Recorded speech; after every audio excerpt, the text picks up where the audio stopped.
বাংলাদেশের বিশিষ্ট কবি দীপিকা হালদারের কবিতা ভালোবাসার প্রত্যাশা, স্বরাঙ্কনে আমি মুনমুন চক্রবর্তী সেন।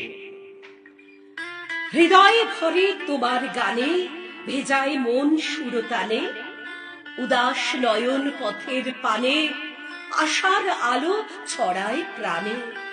পুরনো অভিমান ব্যথা ভুলে ভালোবাসাটুকু রেখো তুলে, নতুন বছর আসবে আবার আশায় বাঁচা ভালোবাসা পাবার। অভিমান করে যেও না দূরে, গান গাও ভালোবাসার সুরে। ভারাক্রান্ত মনে দিন কেটে যায়, ভাবি মনে মনে সে আমাকেই চায়। এইবার বুঝি প্রিয় মোর ভাঙলো তার ঘুমঘোর। অভিমানে মন শোনে না বারণ, খোঁজে না কোনো কারণ অকারণ। আসুক আলোর ঝলক হয়ে অনেক আশার বার্তা লয়ে, ঘোচাক দূরত্ব দৈন অভাব, ব্যথা দেওয়া না হোক প্রেমের স্বভাব। ঘোচাক দূরত্ব দৈন অভাব, ব্যথা দেওয়া না হোক প্রেমের স্বভাব।